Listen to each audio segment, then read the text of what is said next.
사랑에는 거짓이 없나니 악을 미워하고 선에 속하라.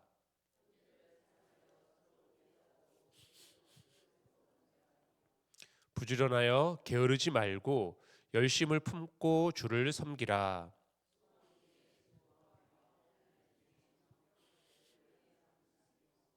함께 읽겠습니다. 성도들의 쓸 것을 공급하며 손 대접하기를 힘쓰라.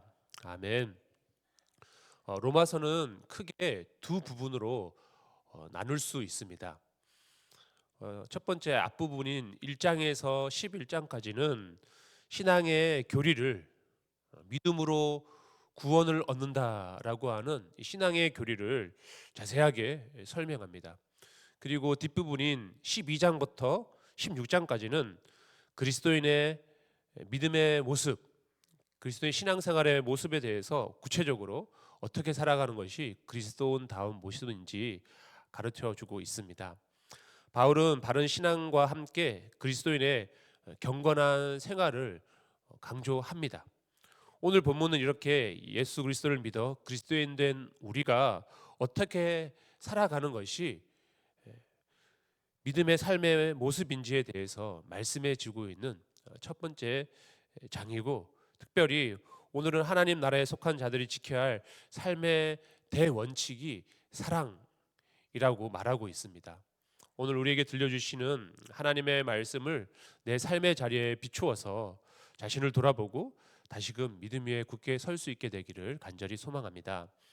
첫 번째, 먼저 사랑하는 것이 그리스도인의 삶의 원칙입니다. 바울은 그리스도인의 삶의 원칙이 사랑에 있음을 말하면서 사랑의 반대가 바로 거짓과 악이라고 선언합니다. 우리 본문 9절과 10절 말씀을 다시 한번 읽겠습니다. 사랑에는 거짓이 없나니 악을 미워하고 선에 속하라. 형제를 사랑하여 서로 우애하고 존경하기를 서로 먼저 하며. 아멘. 여기서 사랑은 아가페 사랑을 말합니다. 아가페 사랑은 하나님께 그 기원을 둔 영원하고 완전한 사랑을 의미하고요, 어떤 대가를 바라는 것이 아니라 자기 희생적 사랑을 말합니다.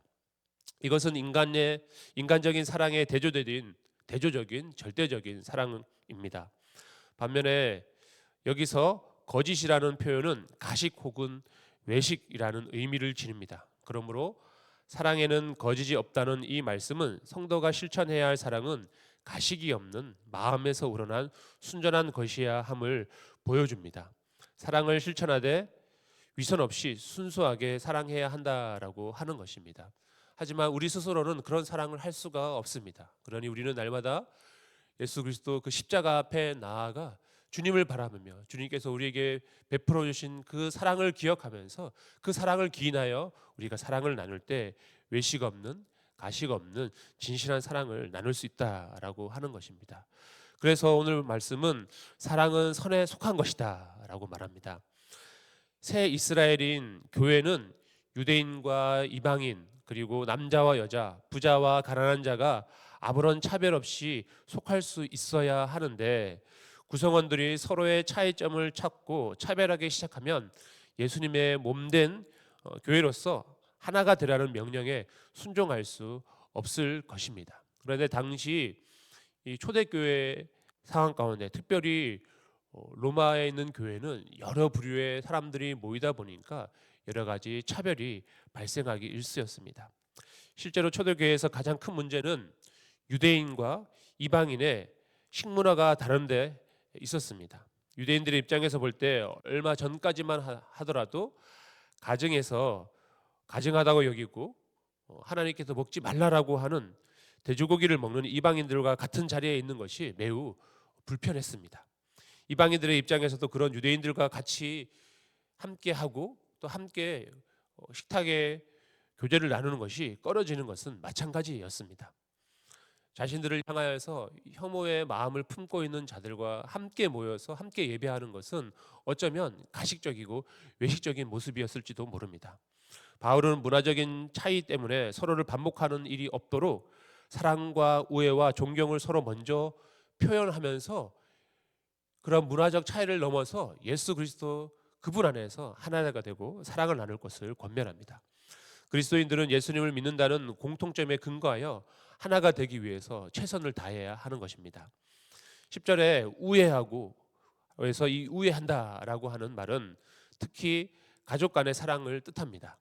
이 가족은 단순히 혈육 간의 사랑을 말하는 것이 아닙니다. 예수 그리스도 안에서 한 형제 자매가 된 이 교회 안에서 서로 만난 지체들, 형제 자매가 곧 가족이라고 하는 것입니다. 성도들은 교회의 구성원인 동시에 가족 공동체의 구성원이기도 합니다. 그러니 그리스도인 된 우리는 먼저 교회 안에서 형제 자매를 사랑하고 섬길 수 있어야 합니다. 그리고 이어서 존경하라라고 하는 이 권면은 그 사람에게 특별한 능력이 있기 때문이 아니라 그 사람이 어떤 존경할 만한 어떤 조건이 있어서 존경하는 것이 아니라 예수님께서 구원해 주신 존재이므로 그 자체만으로 존경할 이유가 충분하다라고 하는 것을 뜻합니다. 그러니 나이나 능력과 상관없이 예수 그리스도를 믿는 믿음의 가족은 믿음의 그 자체만으로 서로를 존경해야 하는 것입니다.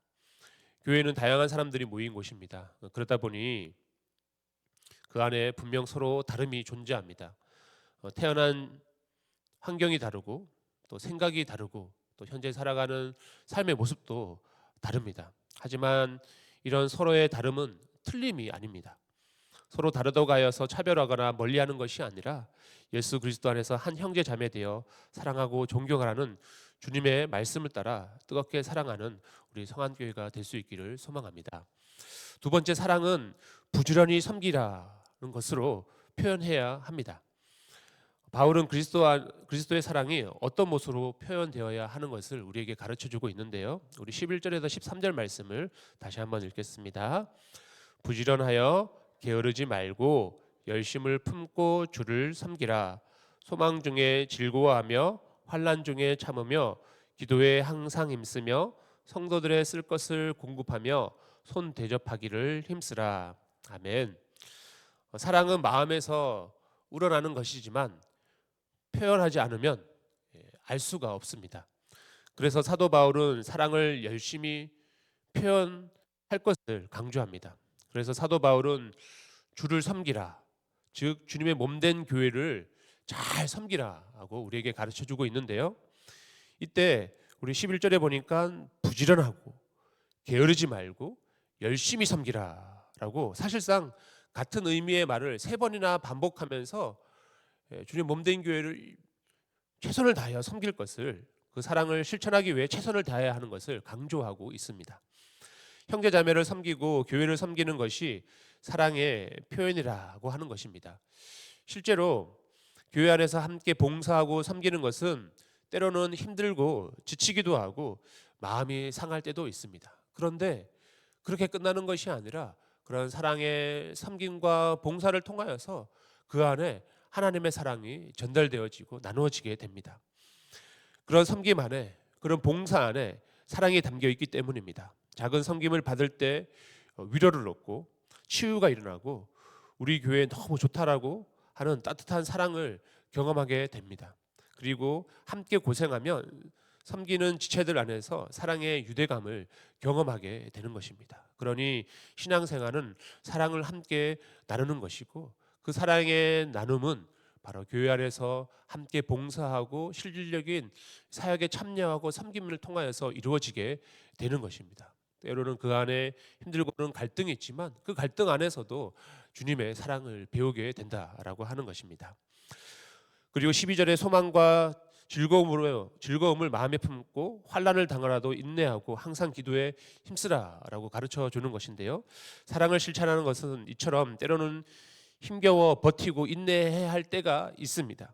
진심을 몰라주기도 하며 오해하기도 하고 또한 거센 저항을 받을 때도 있습니다. 그럴 때 우리의 마음을 잘 아시는 하나님 앞에 나아가 기도하며 끝까지 사랑하기를 포기하지 않고 믿음으로 섬겨야 하는 것입니다. 그러니 우리의 이 순수한 사랑의 마음을 끝까지 잘 지켜나가기 위해서는 결국 계속해서 하나님의 사랑을 공급받아야 하는데, 그 하나님의 사랑을 공급받는 것은 우리의 마음을 주님께 아랠 때, 다시 한번 기도를 통하여 우리가 하나님을 만날 때 그 안에 하나님의 사랑이 공급되고 채워지게 된다라고 하는 것입니다. 그리고 공동체적으로는 다른 성도들의 필요를 채워주고 손님을 대접하기에 힘쓰는 것이 예수님의 모범대로 사랑하는 자의 모습임을 우리 13절에 통해서 우리 알 수 있습니다.